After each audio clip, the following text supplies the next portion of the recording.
안녕하십니까?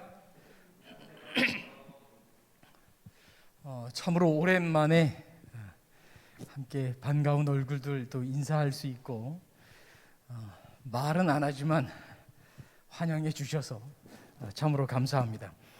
오늘 이 시간 비로소 그리스도인이라고 하는 말씀의 제목을 가지고 함께 하나님의 말씀 살펴보면서 우리의 생활을 돌아보고 마지막 시대를 살아가는 그리스도인의 모습이 무엇인지 함께 기도하는 시간 갖기를 원합니다. 먼저 우리 하나님의 말씀 사도행전 11장 26절의 말씀만 읽도록 하겠습니다. 사도행전 11장 26절입니다. 만남에 안디옥에 데리고 와서 둘이 교회에 1년간 모여 있어 큰 무리를 가르쳤고 제자들이 안디옥에서 비로소 그리스도인이라 일컬음을 받게 되었더라.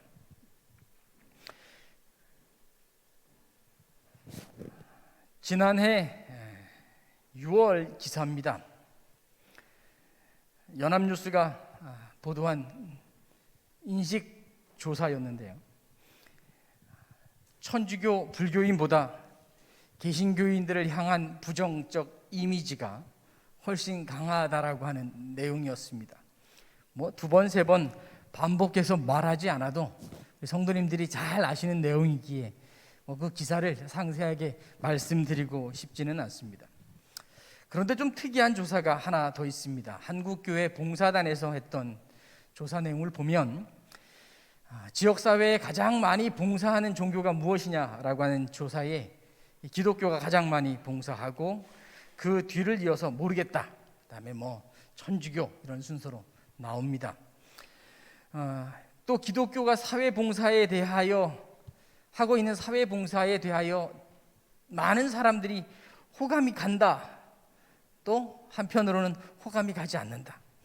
그럼 도대체 호감이 가지 않는 이유는 무엇이냐라고 물었을 때 전도의 수단으로 사회봉사를 삼고 있기 때문에, 또 그들이 하고 있는 봉사가 보여주기 시기로 활동하는 것이고 형식적이라고 생각하기 때문에 기독교인들이 하고 있는 봉사가 호감이 가지 않는다라고 응답하는 내용을 보게 됐습니다.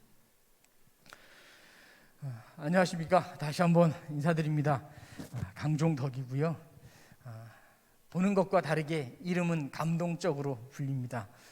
올해 하나님의 부르심이 있어서 사회복지법인 36재단에 함께 근무하게 됐고요.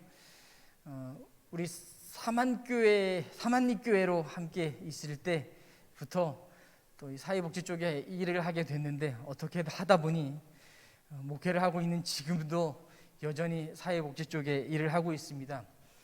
그래서 그리스도인의 자세가 무엇이고 어떻게 하면 교회가 지역사회와 함께 살아갈 수 있는지에 대해서 많이 고민하는 위치라서 오늘 말씀을 함께 살펴보게 되었습니다.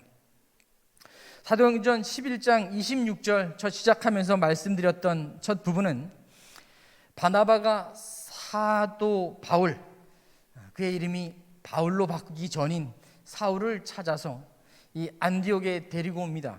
그리고 그곳에서 함께 1년 동안 모여있고 수고하고 봉사하면서 드디어 그리스도인이라고 하는 이름을 갖게 되는데요, 이 안디옥 교회가 처음 가지게 되었던 그 그리스도인이라고 하는 이름이 그들은 어떻게 얻게 되었는지 함께 살펴보기를 원합니다.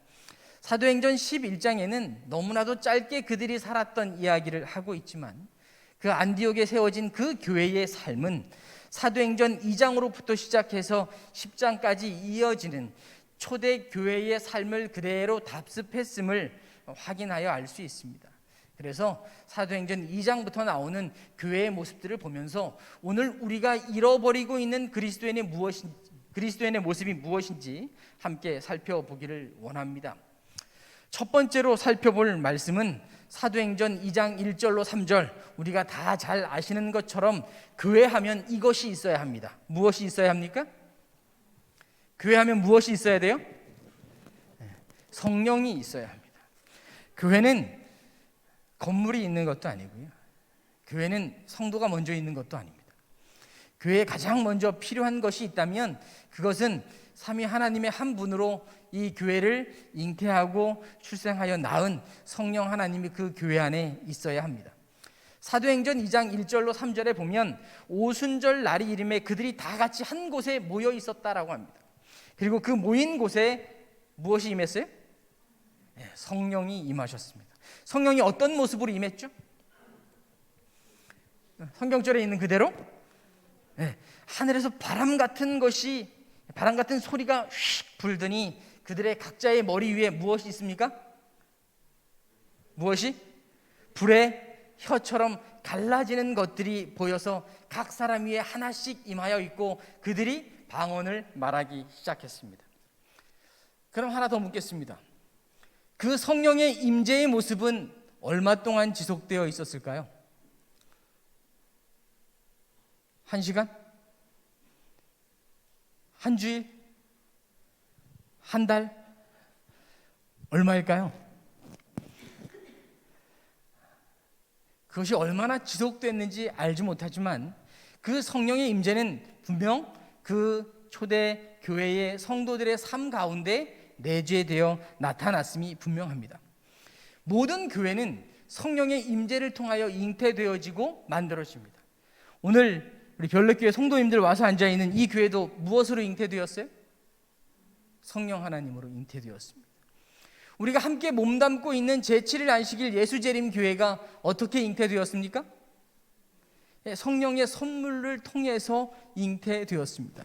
그럼 묻습니다. 그 성령 지금 어디 계십니까? 그 성령의 선물의 흔적은 과연 어디에 남겨져 있습니까? 교회는 성령의 역사를 통하여 세워집니다. 재림교회 역시 시작에는 성령의 역사와 함께 그리고 성령의 선물과 함께 그 시작되었음을 저희들이 잘 알고 있습니다. 초기 교회가 성령의 부어짐을 통하여 자리 잡고 세워졌던 것처럼 재림교회 역시 그 부어짐을 통하여 자리 잡고 부어짐을 통하여 자라나게 되는 것입니다. 다만 이 성령은 그때 한번 보여졌던 그때의 일로 끝나는 것이 아니라 성령의 사역은 지속적이고 오늘날도 여전히 활동하시고 이 교회 가운데 있어야 한다는 것입니다. 질문 드렸던 것처럼 처음에 임하실 때 불의 혀 같은 것이 그들의 눈에 보였습니다. 그것이 성령의 임재인 줄 알았습니다.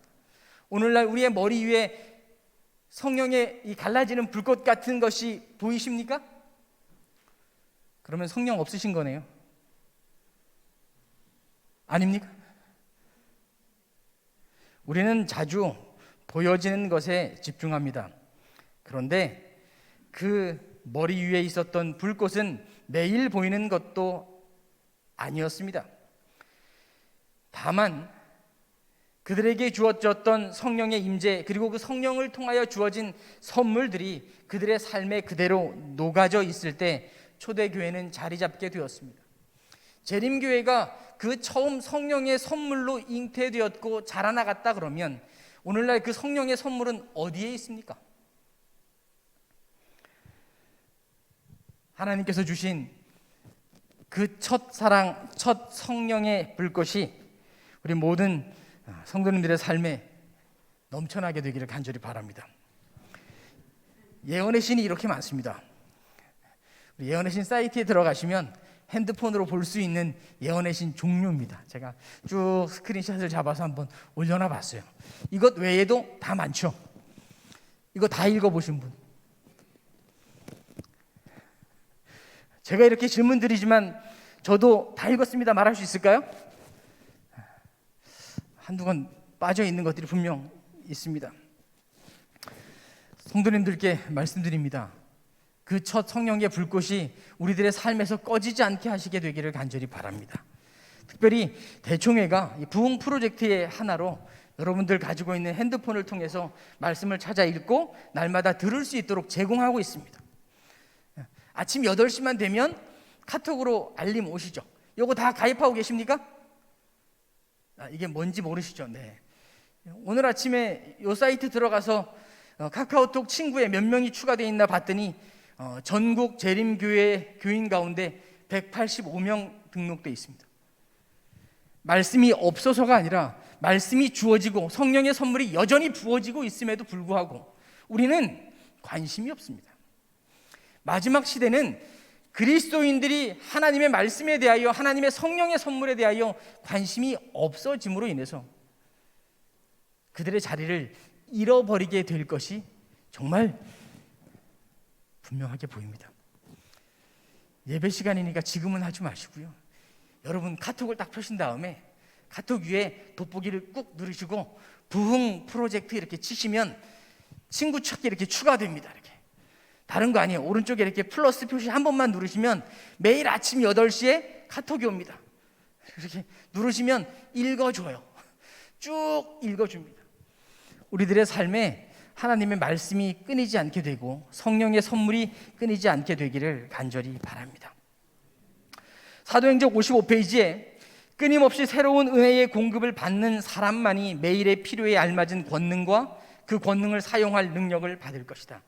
그들은 영적인 권능의 특별한 부으심을 통하여 영원 구원 사업에 기적적으로 적합하게 될 어떤 미래를 고대하는 것이 아니라 자신들을 날마다 하나님 앞에 복종시킴으로 그분이 그들을 그분의 사용 목적에 적합한 도구로 만드시게 할 것이다. 우리 어머님, 아버님, 그리고 우리 연로하신 성도님들 늘 말씀하십니다. 재림교회가 예전이랑 다르게 뭐하지 않다고 많이 듣습니다. 말씀이 우리 안에서 살아나야 비로소 그리스도인의 삶을 살아갈 수 있음을 기억하시는 모든 성도님들 되시고, 끊임없이 새로운 공급을 하늘로부터 받으심으로, 끊임없이 성령의 선물을 공급받으심으로 살아있는 그리스도인들 되시기를 간절히 바랍니다. 두 번째입니다. 두 번째는 공동체로서의 교회입니다. 사도행전 2장 42절로부터 47절에 보면 그들이 성령의 부어짐을 통하여 방언을 말할 뿐만 아니라 그들이 무엇했다고 말하냐 하면 서로 교제하고 서로 기도하고 모이기를 힘쓰고 그러면서도 모든 백성에게 칭송받았다고 이야기합니다.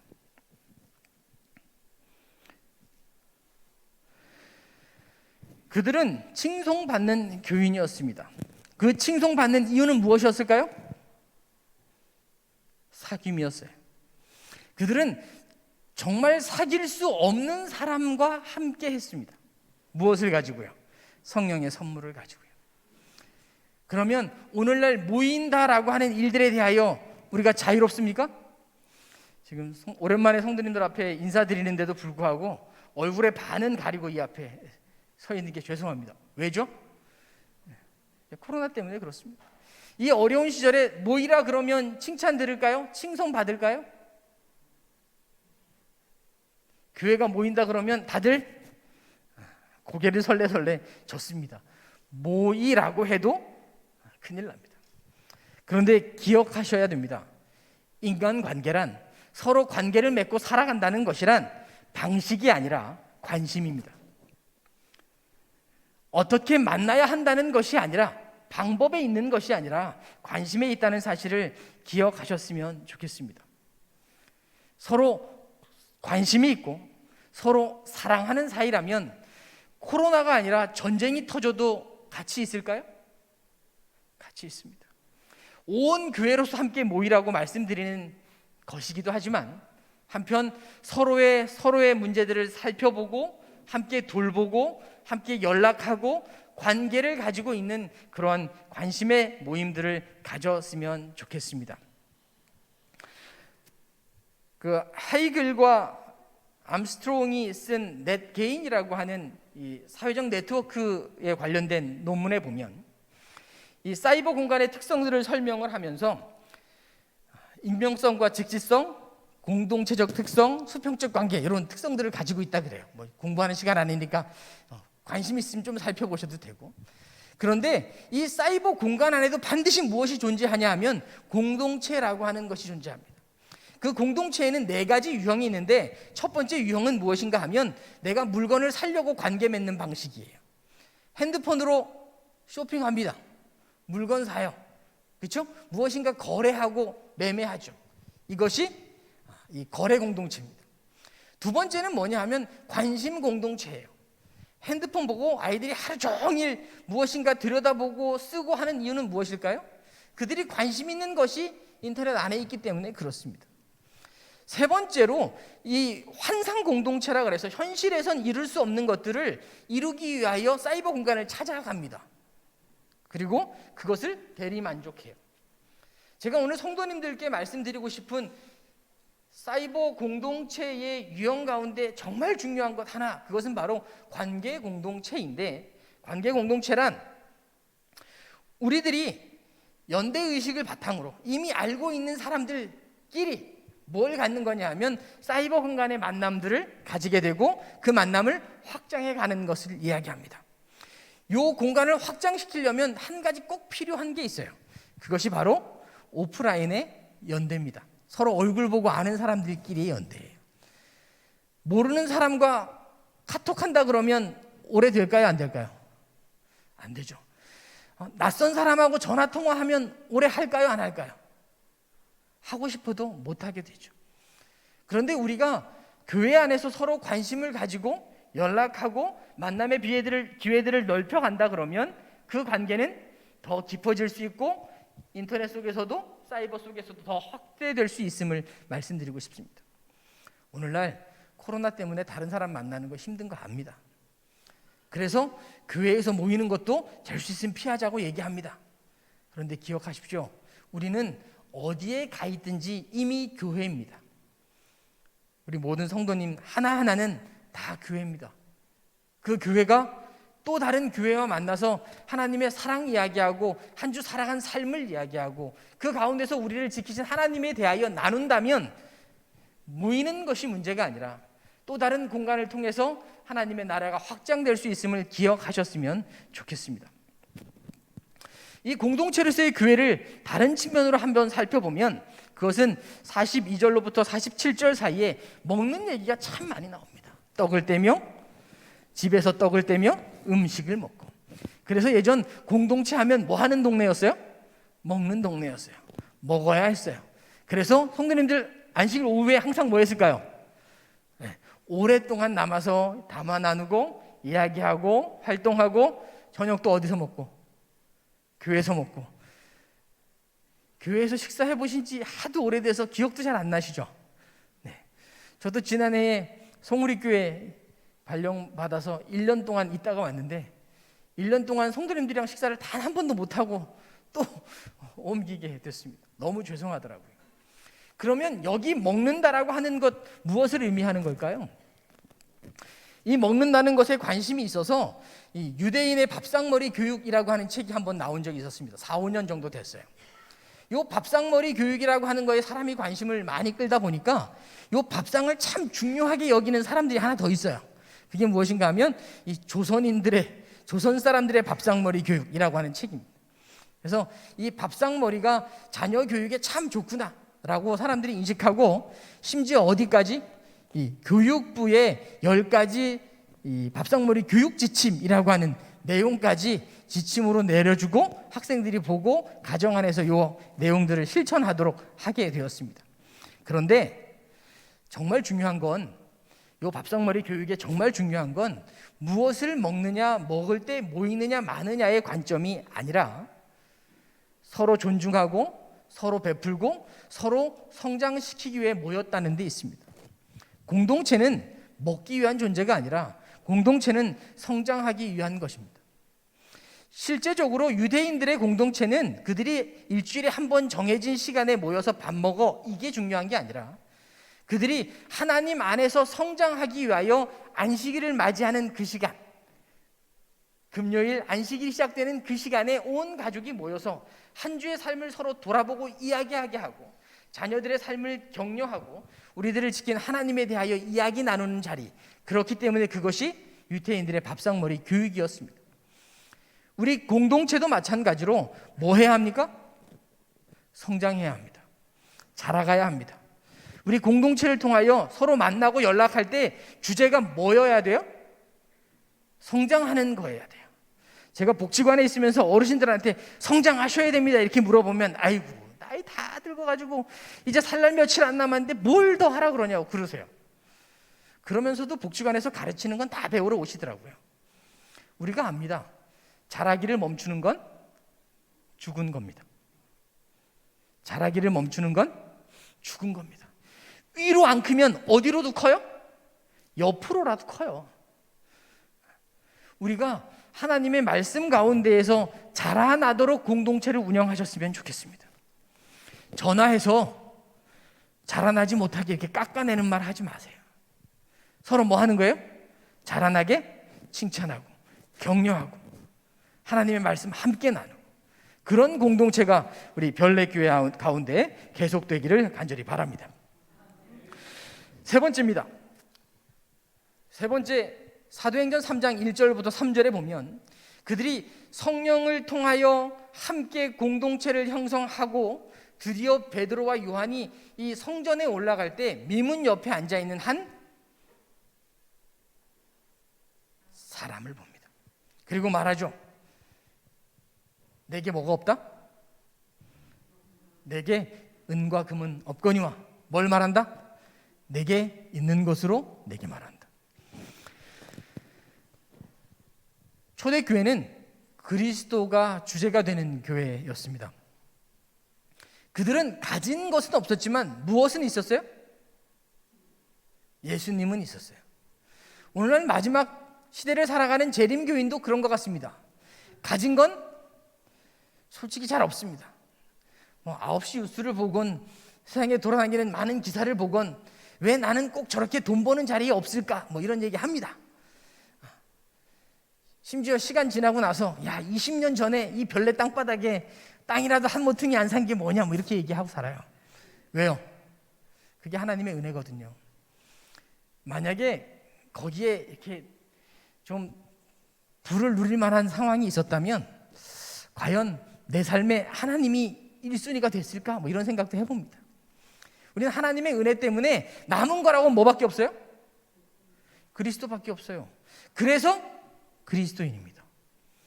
남은 것이라고는 하나님의 아들밖에 없어서 그래서 우리는 하나님의 아들입니다. 사랑하는 우리 별내교회 성도님 여러분, 베드로와 요한은 가진 것이 없어서 예수님만 자랑했습니다. 그런데 우리들이 살아가는 한 주일의 삶 가운데 예수님 말고 다른 무엇인가가 나온다면 우리는 하나님의 아들도 아니고 그리스도인도 아닌 줄 압니다. 우리의 삶에 그리스도만 남았으면 좋겠습니다. 이 그리스도만 남는 삶을 마지막 각 시대의 대쟁투는 이렇게 표현합니다. 사탄은 강신술을 통하여 인류에게 은혜를 베푸는 자처럼 나타나 사람들의 질병을 고쳐주고 새롭고 더 고상한 종교적 신앙을 제시해주는 것처럼 공언한다. 그러나 동시에 그는 파괴자로 활동한다. 우리는 마지막 시대에 이 강신술이라고 하는 것을 상당히 경계하고 살아갑니다. 그런데 예언의 신의 말씀 가운데 강신술의 상황들을 쭉 살펴보면 강신술은 항상 무엇인가 하면 내가 높아지는 거예요. 하나님이 아니라 내가 높아지는 거예요. 우리는 나가 아니라 그리스도로 살아야 합니다. 나로 사는 내가 아니라 그리스도로 사는 그리스도인이어야 한다는 사실 기억하셨으면 좋겠습니다. 시대의 소망 407페이지에 베드로와 요한이 나타냈던 그리스도밖에 없다라고 하는 삶 때문에 그들이 기적을 베풀고 앉았던 자가 일어나 뛰는 모습을 나타내었던 그 장면을 이 시대의 소망에선 무엇이라고 또 표현하는가 하면 그 이적이 우리의 삶에 이미 있다라고 이야기합니다. 이렇게 말합니다. 그분이 하나님에게서 오셨다라고 하는 가장 큰 증거는 그분의 생애가 하나님의 품성을 드러낸 것이다. 그분은 하나님의 사업을 행하였고 하나님의 말씀을 이야기하셨다. 그와 같은 생애는 모든 이적 중에서도 가장 큰 이적이다. 예수님이 이 땅에 오셔서 하나님의 성품을 나타낸 것이 가장 큰 이적입니다. 많은 사람들이 예수님께 나와서 너가 표적을 보여라, 이적을 보여라 라고 말하는 사람들이 수도 없이 많았는데 예수님은 그 앞에서 이적과 기사를 보이신 적이 없습니다.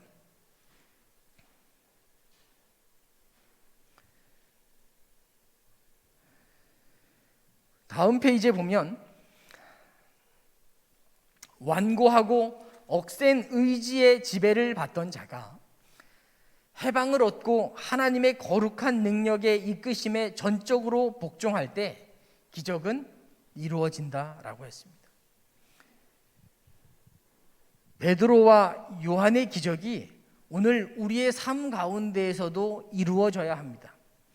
기적은 2000년 전 예루살렘 성전 문 앞 미문에서만 이루어진 것이 아니라 오늘 우리의 삶, 우리가 우리의 방을 나서는 그 자그마한 문 앞에서도 우리의 삶을 통하여 기적은 이루어져야 한다는 것입니다.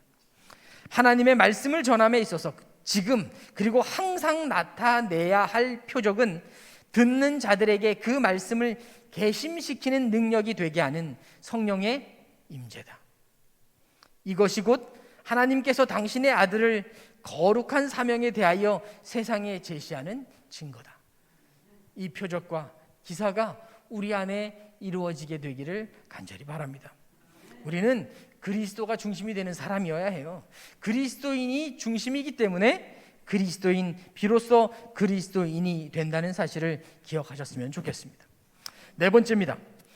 고난에도 굴하지 않는 교회가 되어야 합니다. 사도행전 4장 18절로 20절에 보면 이 베드로와 요한이 이 안진뱅이를 낫게 하고 그 낫게 한 것이 누구 때문이라고? 예수 그리스도, 너희들이 죽인 그 예수 그리스도의 이름으로 말미암은 것이라고 이야기합니다. 그때 이 사두개인과 바리새인들, 사내들인 회원들이 베드로와 요한을 가두고 그들에게 협박하여 말합니다. 예수의 이름으로 말하지도 말고 가르치지도 말라. 그때 베드로와 요한이 말하죠. 유명한 말씀, 하나님 앞에서 너희의 말을 듣는 것이 하나님의 말씀 듣는 것보다 옳은가 판단하라. 우리는 보고 들은 것을 말하지 아니할 수 없다. 사실 사도행전의 전체적 주제가 고난과 시험 가운데에서 교회가 어떻게 성장하고 교회가 어떻게 하나님의 일을 하고 있는지 설명하고 있는 책이 사도행전입니다. 어쩌면 그 사도행전의 삶이 우리가 이 땅을 살아가는 그리스도인으로서의 삶을 이야기하고 있는 것인지도 모르겠습니다. 그런데 그 고난과 시험이 닥쳐오면 닥쳐올수록 그리스도인은 무엇이라고 말하냐 하면 나는 사람의 말을 듣기보다 하나님의 말을 듣겠다. 우리가 보고 들은 그것을 말하지 않을 수 없다라고 외치는 것이 그리스도인의 삶이라고 이야기하는 겁니다. 우리 사랑하는 별내교회 성도님 여러분, 무엇을 보고 무엇을 듣고 사십니까? 여기 우리 손자들이 방학 때만 되면 하는 거 하나 가지고 왔습니다. 뭐죠? 네, 생활시간표입니다. 방학 때만 쓰면 생활시간표입니다. 오늘 집에 가시면 주무시기 전에 하나씩 그려봤으면 좋겠어요. 저도 한번 그려봤습니다. 대충 그렸더니 이렇게 됐어요. 대충 그렸더니 자고 일어나고 아침 먹고 오전에 출근해서 일하고 점심 먹고 오후에 근무하고 퇴근하고 저녁 먹고 씻고 자고 다음날 또 일어나서 이렇게 매일매일 살더라고요. 맞습니까? 뭐 조금 내용이 바뀌시는 분들이 있지만 그래요. 뭐 먹고 내일 할 일 하고 쉬었다가 또 먹고 할 일 하고 쉬었다가 반복되는 거 아닙니까? 그때 묻습니다. 이 하루 반복되는 시간표 가운데 우리가 보고 들은 게 무엇이 있을까요? 이 시간표를 싹 그리신 다음에 한번 체크해 보세요. 내가 오늘 보고 들은 것, 그것 때문에 말하지 않을 수 없는 것을 얻게 된 시간이 언제인지. 그리고 동그라미를 쳐보십시오. 이 시간은 내 시간이 아니고 하나님과 함께 살았기 때문에 하나님의 시간이라고 부를 수 있는 게 언제인지, 그 시간이 하루 24시간 가운데 얼마나 되는지. 베드로와 요한은 내가 보고 들은 걸 말할 수 없다고 말했고, 바나바가 사울과 함께 수고하며 봉사했던 그 안디옥 교회는 그들이 날마다 만나고 보고 들은 것을 말하지 않을 수 없는 교회였음을 저는 믿습니다. 그렇다면 오늘 하루 똑같은 그 24시간을 살아가는 우리 별내교회 성도님들 역시 보고 들은 그것, 말하지 않고는 참을 수 없는 그것을 말하는 시간도 필요하고요, 그것을 찾아내는 시간도 우리의 삶 가운데 필요하지 않을까요?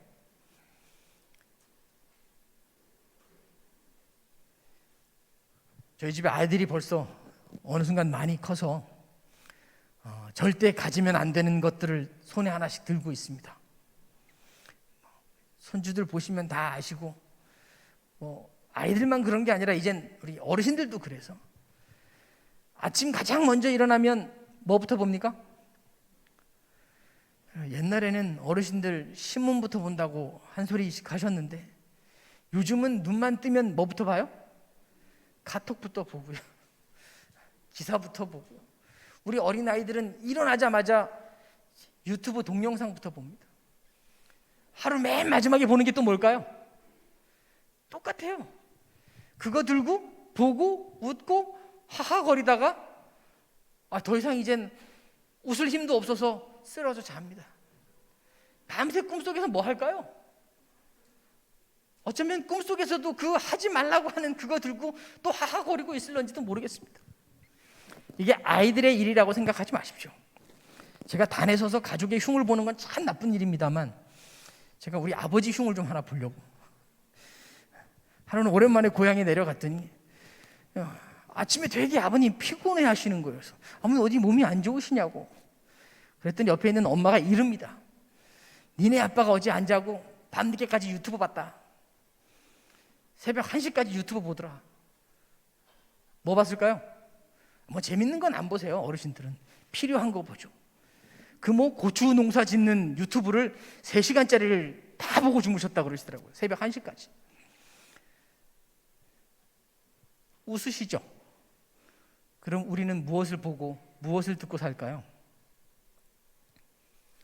우리의 보고 듣는 것이 그리스도였으면 좋겠습니다. 그래서 그리스도인이고 비로소 그리스도인이었으면 하는 마음으로 함께 말씀드립니다. 하나 더 보고 듣는 게 더 필요한 게 있습니다. 그게 무엇인가 하면 우리 행정안전부의 자원봉사자 등록 및 활동 현황이라고 하는 조사표가 하나 있습니다. 성인 20세 이상으로 얼마나 지역사회에 봉사하고 하는지 나타내는 숫자입니다. 제가 이걸 왜 말씀드리냐 하면, 그리스도인들이 봉사 참 잘하잖아요, 그렇죠? 한국의 그리스도인이 비율이 안 그래도 한 30% 정도 될 테니까 그들만 봉사하는 건 아닌데도 불구하고 20세 이상의 성인 가운데 100명 중에 5명만이 봉사활동을 합니다. 몇 명만요? 5명만. 확실하게 물어볼 수 있습니다. 우리 별내교회 성도님들 가운데 안식일날 교회에서 봉사하는 거 말고 정말 지역사회에 아니면 우리 주변의 어려운 이웃들을 위해서 1시간 정도 봉사한 경험이 지난 1년 동안 있으신 분, 우리 겸손의 손으로 안 드신 걸로 제가 압니다.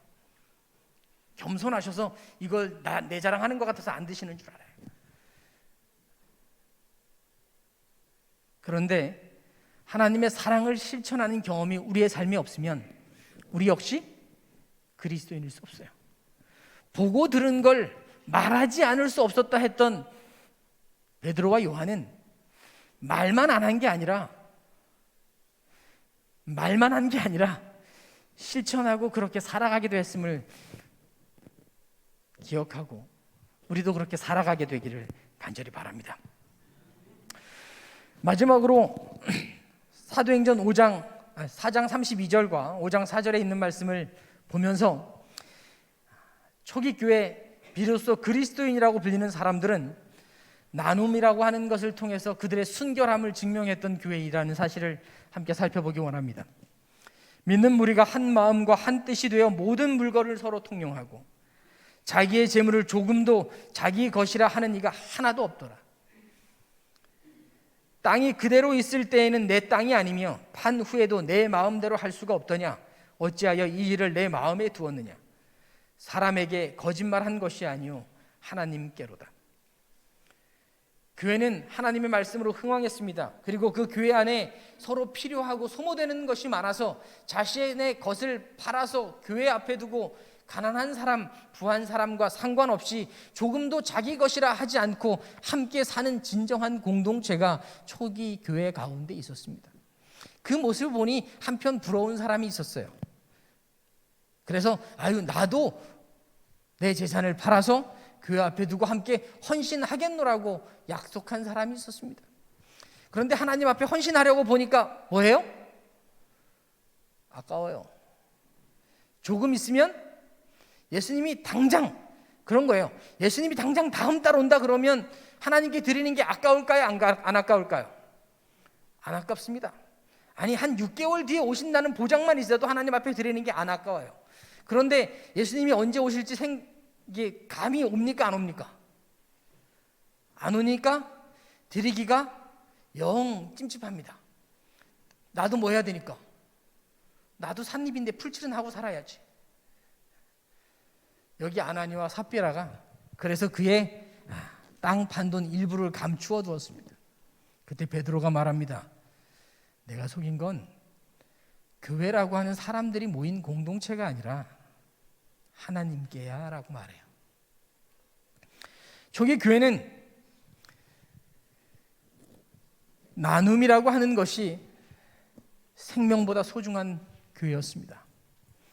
그리고 그 나눔에 있어서 모두가 정직하고 정결한 모습을 지역사회에 나타냄으로 인해서 그리스도인이란 이런 것이다 라고 말하는 것이었습니다. 교회의 본질은 정직이고 교회의 본질은 거룩이고 교회의 본질은 순결입니다. 그 정직과 순결을 나타내는 방식이 나눔이었다는 사실입니다. 여기 가게 도표를 하나 보여드리겠습니다. 이 왼쪽에 있는 가계부에서 이상한 점을 한번 찾아보시기 바랍니다. 죄송합니다. 이상한 점 찾아보시면 되겠습니다. 이거 이상하다. 우리가 원래 화요일 시간 기도회도 해야 되고 그런데 제가 말을 빨리 끝내는 점을 잘못해서 제가 답을 찾아드리면 이런 거예요. 제가 한번 쓴 답은 이런 겁니다. 첫째, 저 시간표 가운데에서 저 가계부 가운데에서 하나님이 맡기셨다라고 하는 청지기의 증거는 뭐가 있지? 여기 뭐가 없냐면 10개 중에 하나를 드리는 11금의 표현이 없더라고요. 하나님이 맡기신 천지의 증거가 뭔지 이렇게 안 보여요. 두 번째, 축복의 통로가 안 보여요. 하나님이 내게 주셔서 내 이웃과 가난한 사람에게 흘러가도록 내게 부어주셨는데 그 나눔의 흔적이 보이지 않아요. 그다음 세 번째, 문화생활비 이렇게 적혀 있는데 내가 보낸 문화생활은 과연 하나님이 기뻐하시는 문화생활이었을까? 하나님이 보시기에도 정말 문화생활이었을까? 하나님 보시기에 타락한 생활이었을까? 이런 생각이 하나 든 거죠. 마지막 네 번째, 혹 고르반이라고 하지 않았을까? 하나님께 드렸으니 내 부모에게 내 이웃에게 드리지 않아도 돼라고 스스로 속이지 않았을까? 이런 겁니다. 가계부 다 안 쓰실 겁니다. 저도 압니다. 저도 잘 안 쓰게 되더라고요. 하지만 우리의 소득이 얼마인지 그 가운데 하나님께서 내게 맡기셨다는 청지기 직분을 나타낼 것이 무엇인지 하나님께서 내게 주신 축복의 통로로 반드시 이웃에게 흘러가고 나누어져야 하는 양이 얼마인지 내 삶이 과연 하나님 보시기에 합당한 것에 이 자본과 이 재물을 사용하고 있는지 돌아보시게 되기를 간절히 바랍니다. 돌아보지 않고 우리의 삶을 산다는 건 하나님 없이 내 삶을 산다는 것과 동일합니다. 그래서 가난한 사람이 하나님 앞에 복이 있어요. 뭐 할 수 있으니까? 분명하게 볼 수 있으니까. 이거 액수가 커지고 복잡하게 지출하기 시작하면 계산이 될까요? 안 될까요? 계산 잘 안 하려고 그래요. 혹시 계산해도 이게 부담스러우니까 자꾸 피하게 됩니다. 우리의 삶에 나눔이 그리스도인들이 가져야 하는 순결과 거룩의 기준이 되도록 살아가시는 모든 성도님 되셨으면 좋겠습니다. 사도행전 158페이지에 이 안디옥 교회에 대하여 말하면서 한 가지 더 추가하는 사항이 있습니다. 안디옥에 있던 그리스도의 제자들의 모범은 오늘날 대도시에 살고 있는 모든 신자들에게 하나의 자극이 되어야 한다. 택하심을 입은 헌신하고 재능 있는 교역자들이 인구가 많은 중요한 중심지에 주재하여 공적인 봉사활동을 하는 것이 하나님의 명령하신 바인 동시에 그들이 지역사회에 봉사하고 함께 살아가는 것이 중요합니다. 앞에 말씀드렸던 여러 가지 일들처럼요. 이런 도시에 살고 있는 그리스도인이 영혼 구원 사업에 그들의 천부적인 재능을 사용하는 것 역시 하나님이 목적하신 바이다. 우리가 이웃을 향하여 우리의 맡은 바 일들을 다 감당하면서 동시에 하나님의 영혼들을 위하여 수고해야 하는 일들이 필요하다고 말씀드립니다. 다음 페이지에 오늘날 지상에서의 하나님의 사업에는 성경의 진리에 살아있는 대표자들이 필요하다. 대도시들을 경고하는 일은 안수 목사들만으로는 부족하다.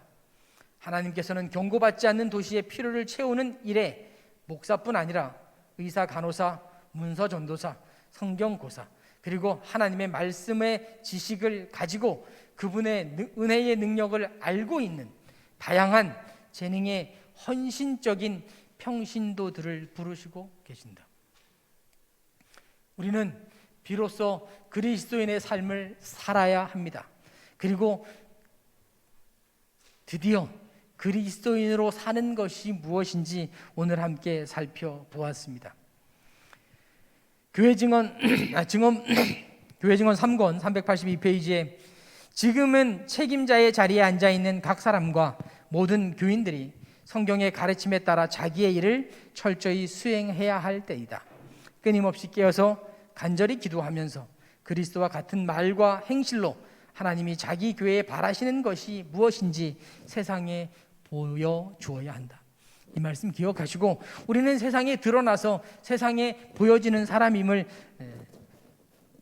깨닫고 그렇게 살아가는 우리 별내교회 성도님 되기를 간절히 바랍니다. 마지막으로 자그마한 기사 하나 설명하고 이야기하면서 오늘 말씀 마치도록 하겠습니다. 지난 4월 14일입니다. 5살 난 루디 발달 장애인입니다.